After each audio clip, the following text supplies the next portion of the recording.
श्री राग महला पहला। सब रस मिठे मनिए सुनिए सालोने। खट तुरसी मुख बोलना मानन नाद किए। छछसी अमृत भाव एक जान को नदर करे। बाबा और खाना खुशी फुआर जित खा दे तन पीड़िए। मन में चले विकार। जिंदगी दा लक्ष्य अगर असी लभीए आम दुनियावी मनुख दा, आम संसारिक इंसान लक्ष्य की है? मनुख क्यों जी रहा है? धन गुरु नानक देव जी महाराज ने दुनियावी मनुख दे लक्ष्य दा इस पावन पवित्र वाक दे बड़ा सुंदर चित्रण किया है, तस्वीर कशी की है।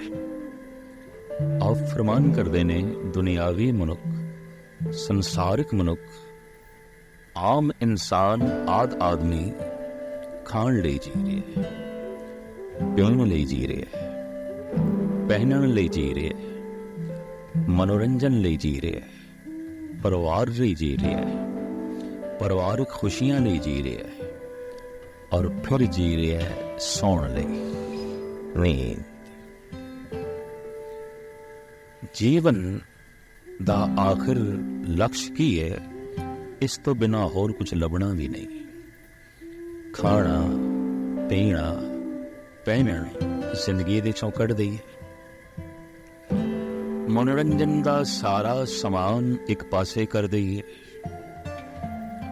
परिवारिक खुशियां नूं बालाए ताकत रख दईए ते नींद नूं भी एक पासे कर दईए। शायद मनुख अज ही खुदकशी कर लवे, आत्म हत्या दी सोचे, फिर मैं जीवा ही क्यों, किस लिए जीवा? जीवना आम दुनियावी मनुख दा बस इसे ਲਈ है। धन गुरु नानक देव जी महाराज दी जिंदगी दे इन्हां तमाम वस्तुआं दी प्रधानता नहीं सी। ना खाण दी, ना पीण दी, ना पहनण दी। परिवारिक कशिश भी नहीं सी। घरों निकले 12-12 साल दी उदासी। जंगल दे रुखां थले और मनोरंजन भी की हो सकता सी। इंज कह लो सारे मनोरंजन नूं बलाए ताकते रखे। किधरे मरूथल दा पैंडा, किधरे पहाड़ां ते भरमन समेत जोगियां कोल, किधरे तनहा बयाबान जंगलां दे रुखां दे थल्ले वासा, जिसनों आम दुनियावी मनुख मनोरंजन कहता है। ये तो गुरु नानक दे नेड़े ही नहीं गए। परिवारिक खुशियां ते नींद,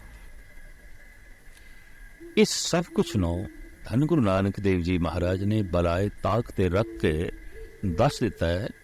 जीवन का लक्ष्य सिर्फ यही नहीं है, जिंदगी का मनोरथ सिर्फ यही नहीं है, कुछ और भी है। ये ठीक है कि इस सब कुछ तो बिना भी जीवना बड़ा औखा है, पर इस सब कुछ वास्ते जीवना भी कोई जीवना नहीं, ये जिंदगी भी कोई जिंदगी नहीं। पावन पवित्र श्री राग दा एक वाक, इस दे 4 पहरे ने, 4 पदे ने, इंज कह लो 4 पक्ष ने। जीवन इन्हां 4 ਲਈ ही व्यतीत हो रहे हैं। प्रथम खाना, और खाना दुनियावी मनुख की सिर्फ शरीरक लोड़ नहीं, मन की सोचनी, मन का चिंतन है। विचारां दे खाना है, सोचने दे भोजन है। उठदा बैठदा पे याद भोजन दी चल रही है, खाण दी चल रही है। लोड़ है या नहीं, सवेरे तो शाम तक चिंतन इसे ਲਈ चलता है। और चिंतन कर करके जद मनुख थके फिर पहनण की सोचनी, ते पहनण की वक्ती पूर्ति तो बाद फिर मनोरंजन चाहिए, कोई ना कोई दुनियावी मनोरंजन जिस नाल मन परचे। और फिर परिवारक खुशियां चाहिए ने, परिवारक सहमति चाहिए है, और परिवार दे अपना होना इंज समझे जैसे परिवार की लोड़ है, और परिवारक खुशियां मेरे नाल जो है संबंधित ने। और फिर इस सब कुछ नूं हंडांदा भोगदे होया मनुख चाहता है हुण मैं सौ जावां, हुण मैनूं चंगी नींद आवे, हुण मैनूं गूढ़ी नींद आवे। वाकई सब कुछ नूं मनुख की जिंदगी चों कढ़ दईए तो आम दुनियादार दी मनुख की जिंदगी च कुछ रह भी नहीं जाता, कुछ बचता भी नहीं। इस सब कुछ की कशिश ना देख के माता तृप्ता जी ने एक दिन धन गुरु नानक देव जी महाराज ने साफ कह दिता, ऐ मेरे पुत्र नानक, जे तुसी किधरे घर रहो तो मैं सोने सोने पकवान बना के थानू खिलावां, और थानू खांदे आया वेख के मैनू खुशी होवे, मैनू प्रसन्नता होवे। सिर्फ खाण दी ही गल क्यों, मैं कीमती तो कीमती कपड़े लियावां और खुद सिला के थानू पहनावां। सिर्फ इतना ही क्यों, सुंदर घोड़ी उसके तो मैं चांदी दी काठी पावां, लगाए मदे सोना जुड़े होवे, और ऐसी सुंदर घोड़ी असवारी लई उन तरह के मनोरंजन के साधन तरह तरह के मैं थोड़े लिए मुहैया करा। फिर थोड़ा परिवार है, परिवारिक खुशियां माणो, फिर सुख की नींद सौ। ये उसनू आख्या जा रहा है जो हर वक्त सुख की नींद है, हर वक्त आनंद ही से जाते, हर वक्त खेड़े ते खुशियां दे माहौल दे जे जी रहा है, और जिसनों कहते ब्रह्मानंद, जो हर वक्त ब्रह्मानंद दे माहौल दे जी रहा है, ये सारा सलाह मशवरा उसनों दिता जा रहा है। अक्सर ऐसा होया है कि जद किसी मनुख की शिखर ते पहुंची है सुरत, तो शिखर ते पहुंच के जो कुछ वो बोले है वो दुनियादार दे कन्ना तक नहीं पहुंचे। थल्ले खड़े खड़े हुए मनुख ने जो कुछ आखिर है उन्हों अनसुना किया उसने, जो शिखर ते खड़े, जो बुलंदियां ते खड़े, तो तालमेल नहीं बैठे।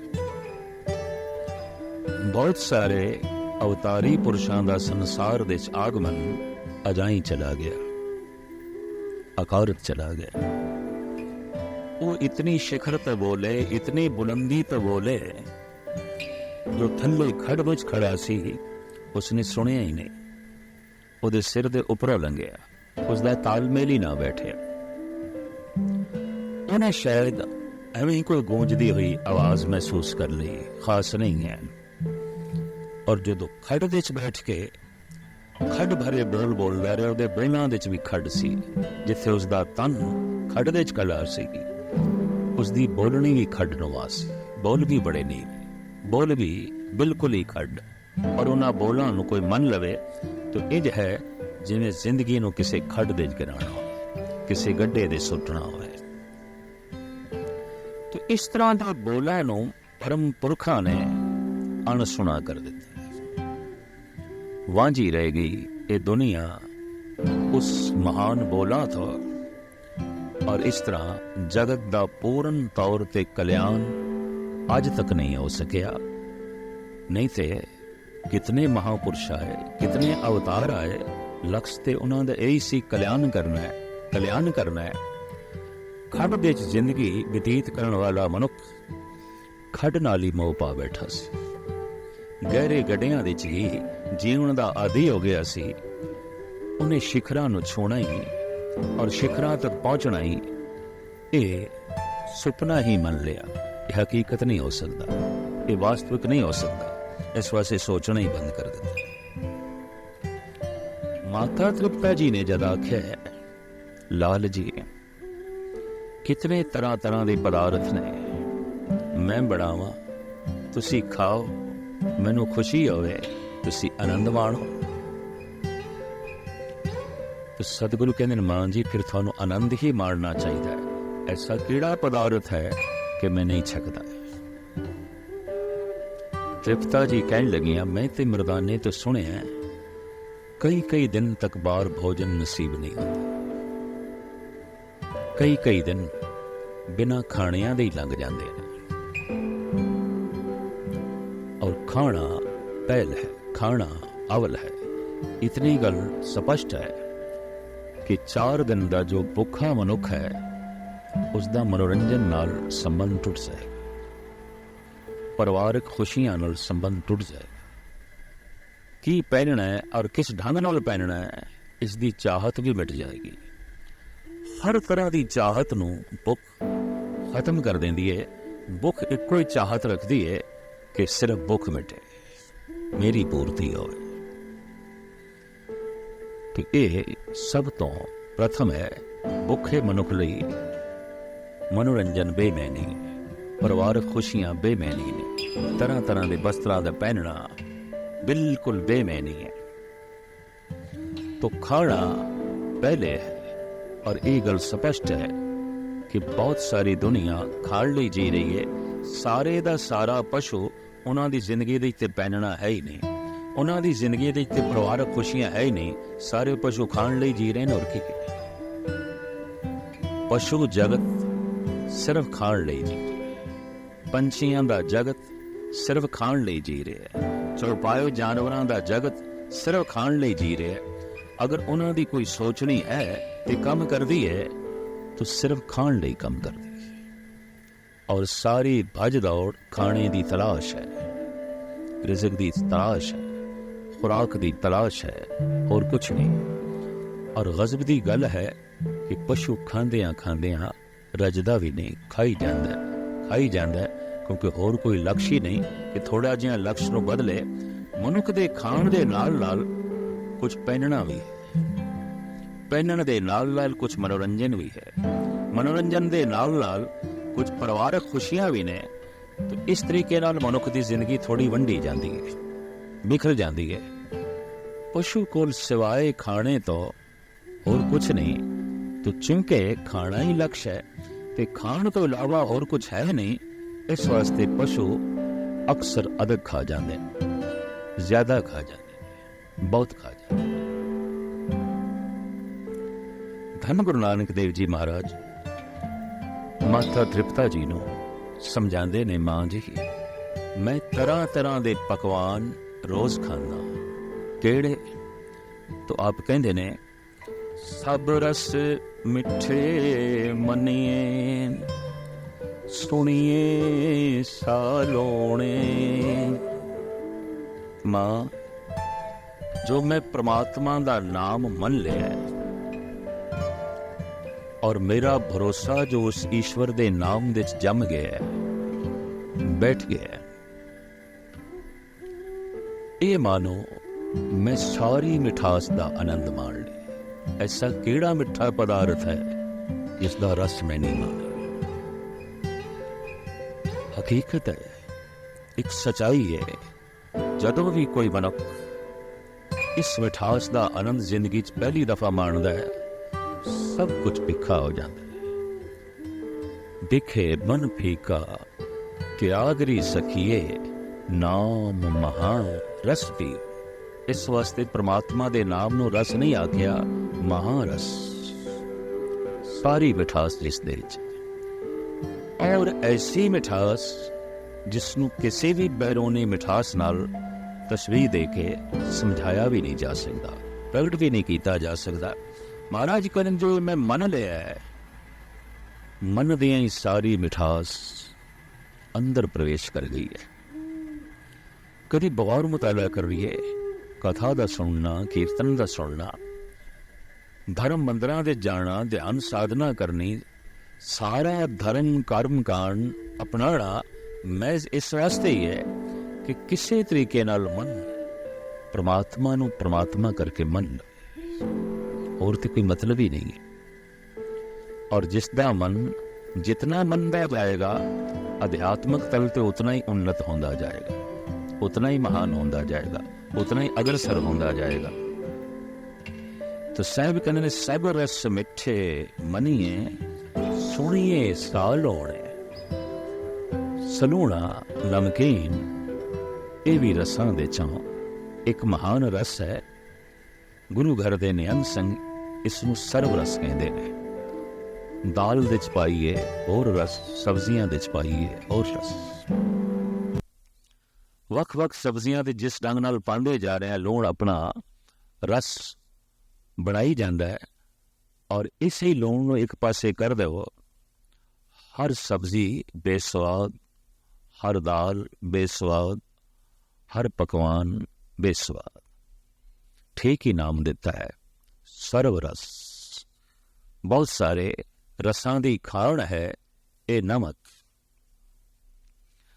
महाराज कहते जे उसकी उस्तत मैं सुनदा और सुन सुन के जो आनंदित होना, और जिहड़ा रस अंदर पैंदा है, मनो जगत दे जितने सलोने पदार्थ ने मैं सारे खा ले, मैं सारे चख ले, सारे पदार्थां दा आनंद माण लिया। सब रस मिठे मनीए सुनिए सालोने। जबान दे अनेका मुख्तलिफ रस मन्ने गए ने। उहदे च खट्टा है, तुरशीन, खट मिठड़ा है, करकरा है। सतगुरु उसका भी जिक्र करते ने। खट तुरसी मुख बोलड़ा, मारण ना देखिए। खट्टे तुरशीन खट मिठड़े ये सारे दे सारे वो रस ने जो मैं अपने मूँह नाल परिपूर्ण परमात्मा दे नाम दा उच्चारण करदा। जितने खट मिठड़े रस ने, जितने तुरशीम रस ने है, सारे दे सारे रसां दा मैं आनंद उदों माण लैना जद रसना उसदे बोल बोलदी है, जद रसना उसदा जप जपदी है। और इन्हां सारे पदार्थां दे च मैं मसाले किहड़े पाए ने? नाद संगीत दा मैं मसाला पाया। सुनदा संगीत दे च, बोलदा संगीत दे च। तो जद बोलदा ते सुनदा मैं संगीत दे च, सुनना होर रसदायक हो जाता है, बोलना होर रसदायक हो जाता है। गुरु नानक दी ये गल अज दे युग दे ते बड़ी सार्थिक होंदी जा रही है कि कल युग में कीर्तन प्रधाना। हरि दी कीर्ति रागां नाल गायन करने और सुनने, जिथे सतगुरु ने कह दिता सी कल युग दे ईश्वर प्राप्ति दा ये प्रधान साधन है, अज असी देखते पे हाँ थकिया होया मनुख जहनी तौर पर, शरीरक तौर पर, और बहुत सारे फिलसफे ये पढ़िया होया और अजोके ज्ञान विज्ञान नूं ये समझदा होया, कॉलेज ते बड़िया बड़िया यूनिवर्सिटियां तो निकलिया होया, विश्वविद्यालयों तो निकलिया होया। ये मनुख अज इसनूं अगर कीर्तन की खुराक ना मिले, ना दिती गई, तो इसके पागल होने दे कोई देर नहीं है। ये प्रधान साधन है। संसार नूं इसने बहुत कुछ जान लिया, इनू कथा राही जनाण दी हुण कोई लोड़ नहीं है कि संसार की है। इतने विद्यालयों च सिख के आ गया पदार्थ की ने, संसार की है। ये हुण वक्त जाया करना बिल्कुल बेमैनी है। हुण ते दसना चाहिए उस परिपूर्ण परमात्मा दे गुण की ने, उन्हां गुणां नूं प्राप्त किवें करिए। ते जे किधरे उहदे गुणां नूं रागां दे मिश्रित करके गा के प्रगट किया जाए तो उहदे गुण तो रसदायक ने, राग होर रसदायक कर देंदे ने। संगीत ऐसा कम कर देने जैसे कुछ मसाले पा दिते गए ने ते भोजन होर स्वादी हो गया। तो अज दे इस कल युग दे दौर दे गुरु नानक दी यह गल विश्वव्यापी सार्थक होती जा रही है कि कल युग में कीर्तन प्रधान जोगी भी कीर्तन करन लग पे ने, सन्यासी भी कीर्तन करन लग पे ने, साजां दियां धुनां चर्च दे च भी वजन लग पईयां ने, कवाली संगीत मस्जिदां दे च भी आ गया, दरगाहां दे च भी आ गया, काबियां दे च भी आ गया। तो एक गल तो स्पष्ट हो गई कि गाण नाल परिपूर्ण परमात्मा खुदावन ताला दे जिहड़े गीत ने, इनू संगीत दे ढाल के गायन करन नाल मन ते छेती असर पैंदा है और जल्दी सुकून मिलता है।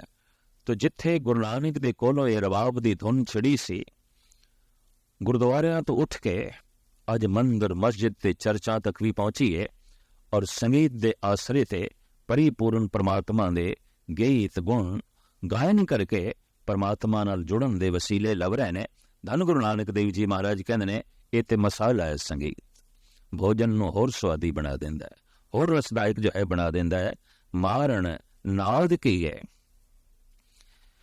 छत्ती अमृत भाव एक, जाको नदर करे। उस एक दा भाव, उस एक दी भावना, उस एक दी शरधा जो अंदर पैदा हुई है, मन में 36 प्रकार दे भोजन छक ले। भोजन 36 प्रकार दा अक्सर मनिया जाता है। श्रृंगार 16 प्रकार दा गिणन दे जो है आया। मन दियां हालतां विद्वान 9 मनदे ने, जिन्हों 9 रस भी कह देंदे ने। मन दे वख वख इस ढंग दियां जो है गिनतियां ने। साहिब कहते 36 प्रकार का जो खाना है, मानो में छक लिया, मानो में रस मान लिया। जिहड़ी उसकी भावना अंदर उजागर हो गई है, अंदर जो है पैदा हो गई है। इस वास्ते बाबा होर खाड़ा खुशी खुआरे, जित खा दे तन पीड़िए, मन में चले विकैर। मनुख जिंदा रहिंदा अगर खून चलता रहे, और खून तां चलता रह सकता है अगर मुंह दे भोजन चलता रहे, खुराक चलती रहे। खुराक खून है, खून जिंदगी है, और खून चलते ने तो मन चलता है, विचार चलते ने तो मुख गलते आ गई भोजन थे।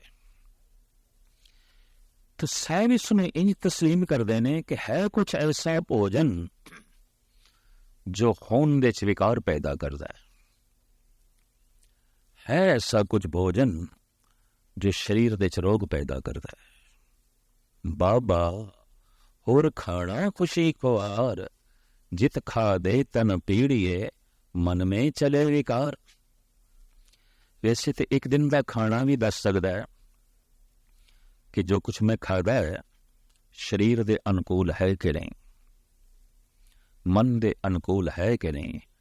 अगर कोई शरीर शास्त्री होवे, अगर कोई अपने मन नूं पढ़न वाला होवे, तो उन्हें देखना चाहिए अज मैं खादा की है, क्योंकि खून की गर्जिश ते खाण नाल है, विचारां दा दौर ते खाण नाल है। मन दे च विकार आ गए ने, तन दे च पीड़ा आ गई है, ये तो खाना दोषी है।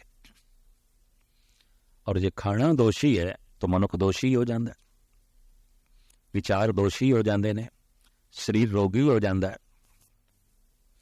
धन गुरु नानक देव जी महाराज की यह मनोत है कि बेशतर शरीरक रोग और मानसिक विकार इन्हां दा मूल कारण है आहार। अगर कोई मनुख अपने आहार के प्रति सुचेत नहीं है, सावधान नहीं है, तो स्पष्ट अपने रोगां प्रति और मानसिक विकारों प्रति सुचेत नहीं है। इस वास्ते फैसला कर देता है बाबा और खाना खुशी खुआर, जित खाया दे तन पीड़िए, मन में चले विकार। ये ठीक है कि जीवन व्यापक है, वनस्पति दे च है, पशु पक्षियां दे च है।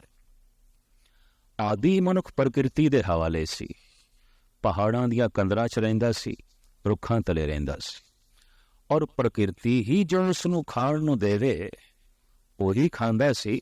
इसदा स्वयं दा कोई चुनाव नहीं सी, क्योंकि मनुख अजे सभ्य नहीं होया सी। प्रकृति ने जो फुल दे दिते, फल दे दिते, वो खा लिया। पर जब फुल ना मिले, फल ना मिले, तो फिर पशुआं दा शिकार। इस ते जीवन बतीत होंदा रहा। जिंदगी इस तरह लंघदी गई। आखिर सहजे सहजे मनुख सभ्य होया। सभ्य तो मुराद सभा विच बैठण दी जाच आई, सभा नूं समझण दी जाच आई, सभा विच अपने आप नूं पेश करन दा ढंग इस नूं आया। और जो विचार मैनू नहीं चंगे लगते, वो सभा नूं भी नहीं चंगे लगते। सभा मैनू कैसी चंगी लगती है और सभा नूं मैं किस ढंग नाल चंगा लग सकदा, इस सोचनी दा जदों जन्म होया और इस सोचनी दे अनुकूल जब मनुख ने अपने आप नूं ढा लिया, तो उसनूं आख्या गया सभ्य। तो इसकी सोच दे च ये भी गल आई कि मैथों घट तो घट किसी नूं दुख पहुंचे, चोट पहुंचे, तो मेरे आहार दे च भी किसी नूं चोट ना पहुंचे, मेरी खुराक दे च भी किसी नूं चोट ना पहुंचे। वैसे तो बनस्पति दे च भी जी, दाणियां दे च भी जी, और पहला समग्र व्यापक जीवन पानी, पहला पानी जीव है। जित है रोया सब को है। अहिंसक ते मनुख हो नहीं सकता, नहीं तो पानी का त्याग करना पेगा, बनस्पति का भी त्याग करना पेगा, दाणियां का भी त्याग करना पेगा, क्योंकि जे ते दाणे अन्न के जियां बाज न कोए। बस इतनी सोचनी अंदर जन्म लवे कि मेरे आहार तो दूसरे नूं चोट घट पहुंचे। पशुओं का कुछ ऐसा जगत भी है जिथे मन विकसित हो गया है और मानसिक पीड़ा महसूस होती है, और जिथे मानसिक पीड़ा ज्यादा महसूस होवे, उस पशु नूं भी मनुष्य जैसा समझना चाहिए, मनुख जैसा समझना चाहिए। पर जिथे मानसिक सोचनी नहीं, मानसिक पीड़ा नहीं, सिर्फ शरीर के ही पीड़ा है, तो वो बनस्पति जैसे ने, वो दाणियां जैसे ने। क्योंकि दाणियां नूं भी जद बुनदे आ तड़पदे वो भी ने, दाणियां नूं भी जद बुनदे आ उछलदे ने, तड़पदे ने, आवाज भी करदे ने, तिड़-तिड़ करदे ने। ये इन्हां दे चीखण दी आवाज है। तड़पदे होए किसी पशु नूं वेख के अगर मानसिक पीड़ा महसूस होवे, तो उसनूं तड़पदे है दाणियां नूं वेख के भी पीड़ा महसूस होनी चाहिए, दर्द महसूस होना चाहिए। फिर भी खुराक खाण लग्या उहदी इह सोचनी होवे कि मेरे आहार तो दूसरे नूं घट तो घट ही चोट पहुंचे, ताकि ऐसा आहार मैनू चोट ना पहुंचावे। जिस आहार ने दूजियां नूं चोट पहुंचाई है, ये आहार इसनूं भी चोट पहुंचाएगा, इहदे तन नूं रोगी करेगा, इहदे मन नूं पीड़ित करेगा। करीबन 90% मनुख दी अज खुराक ऐसी है, दूजियां नूं चोट पहुंचा के हासिल की जा रही है। तो चोट पहुंचा के हासिल की गई खुराक भी चोट पहुंचाएगी, खुराक भी जरब करेगी। इस वास्ते गुरु नानक दा ये फैसला, बाबा और खाना खुशी खुआर, जित खा दे तन पीड़िए, मन में चले विकार। हे बाबा, हे मेरे मित्र, हे सियाणे, सुचेत रह, तेरे शरीरक रोगां लई, तेरी मानसिक पीड़ा लई 90% ते जिम्मेवार है तेरा आहार। तो जो आहार दे प्रति सुचेत नहीं, वो विचार दे प्रति सुचेत नहीं हो सकता। जो आहार दे प्रति सुचेत नहीं, वो अपने शरीर दे प्रति सुचेत नहीं हो सकता। और जो शरीर ते मन दे प्रति सुचेत नहीं, उन्होंने सभ्य नहीं कहा जा सकता, असभ्य मनुख है। अजे उसनूं सभा विच बैठण दी जाच नहीं आई, अजे उसके अंदर पूर्ण तौर पर मनुखता प्रगट नहीं हुई। तो प्रथम गुरु नानक देव जी महाराज अपना उपदेश, अपना संदेश खाने तो आरंभ करते हैं, फिर दूसरा आप पहनण का उपदेश देंदे ने।